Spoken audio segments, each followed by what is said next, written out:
Understanding how to use scales creatively is crucial for creating great solos and becoming a better improviser. You may be familiar with this major scale shape. If you take all those same notes in the same position and instead play them like this, you'll start to unlock new ways of using the major scale and any other scales that you apply this idea to. By playing the chord family all in that one position, you'll begin to understand better how you can outline chords rather than just using linear scale patterns. By having a more comprehensive intervallic or vertical approach side by side with a more standard linear approach, you can possibly expand your vocabulary into a completely new direction. I'm going to show you this pattern in 3/4 time using eighth notes. First, I'll talk through the chord family pattern, and then I'm going to show you 2 different ways to accent this pattern that will add a whole additional layer of challenge and help you improve your rhythm at the same time as you master this. I'm showing this in the key of D, so I'm centered here at the 10th fret of the 6th string with my second finger.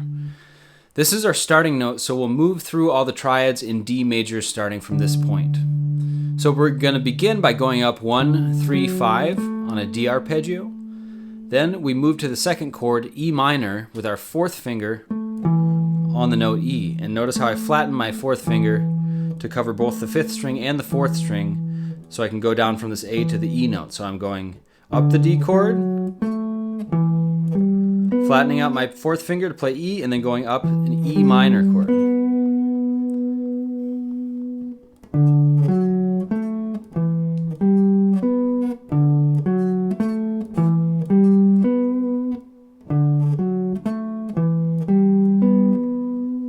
Next we move to F sharp on the 5th string, and we play the F sharp minor, 1, 3, 5.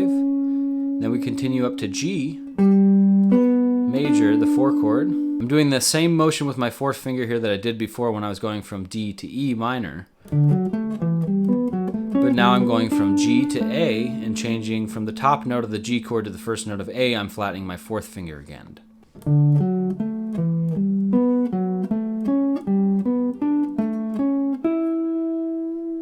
Then my root note moves to the 4th string as I go up to B minor, flattening my 1st finger from the top note of the A chord to go down to B at the 4th string. Play B minor. I reach with my 2nd finger to play the C sharp for C sharp diminished. Then I flatten my 3rd finger, go from the top note of C sharp diminished to the D to play up my D triad here to finish out the pattern. So my ascending pattern is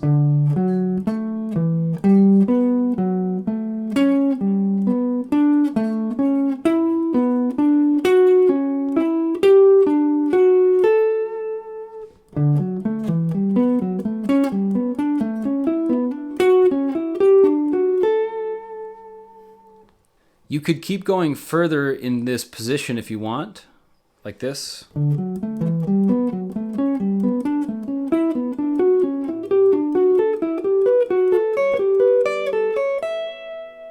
But for the purposes of giving a proper introduction to this concept while still keeping it brief, that's as far as I'm going to go, is this one. So now we'll continue with the descending portion, which will bring us back down to where we started. So reversing the direction we're playing the arpeggios, we'll start at the 5 and go down 3, 1 of the D. Then we're going to flatten out that 3rd finger to play the top note of the C sharp diminished. Here we're going to flatten out our 2nd finger to play the top of the B minor. So again, starting back there.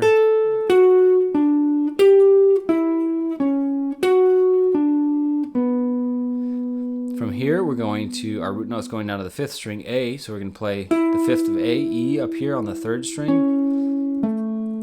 Then we're going to flatten our 3rd finger, or 4th finger, whichever you're using there, to go down the G major arpeggio, 3rd finger, 4th finger, 1st finger for F sharp minor, First finger flattens out to go down C sharp minor, then pinky flattens out to go down D major.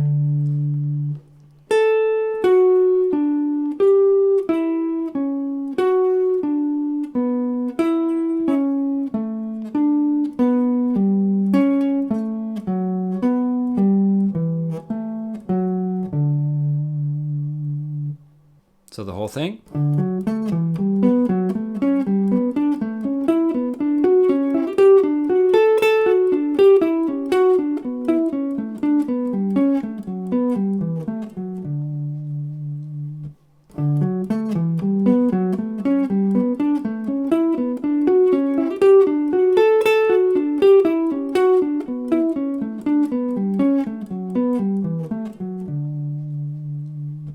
So I wrote this exercise in 3/4 time like I mentioned, and there are two different ways to accent this pattern that I'd like to show you. So there are many different ways to play accents for any given pattern, but these two are basic and helpful, and I think will help you improve your rhythm if you practice this in both of these ways. So the first is to accent the first note of each new chord. And because we're using eighth notes in a 3/4 time feel, these fall on the first beat and the and of 2. 1 and 2 and 3 and 1 and 2 and 3 and 1 and 2 and 3 and 1 and 2 and 3 and. Notice how I'm accenting the 1, 2, and 3 and, because I'm accenting the first note of each new chord I'm playing, or each new little triad arpeggio.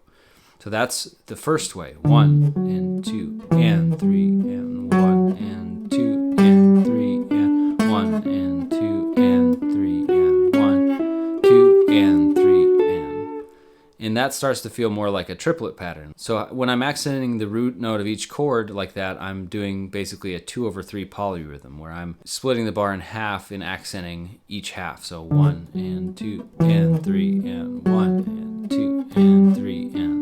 The second way is to instead accent every single beat. And this feels a little bit wacky at first because we're accenting every second note of a 3-note pattern. But this is how it goes. So it'd be 1 and 2 and 3 and 1 and 2 and 3 and 1 and 2 and 3 and 1 and 2 and 3 and 1 and 2 and 3 and 1 and 2 and 3 and 1 and 2 and 3 and 1 and 2 and 3 and.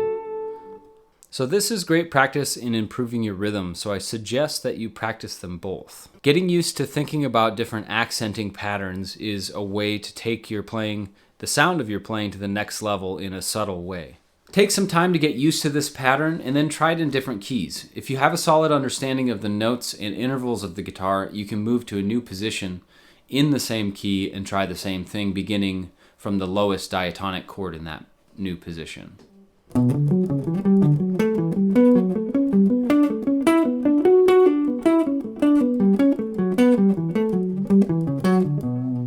You can also play this pattern with 7th chords.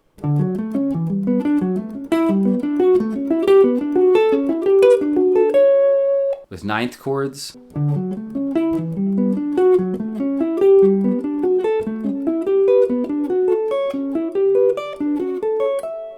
And with any other scales you might know, like melodic minor.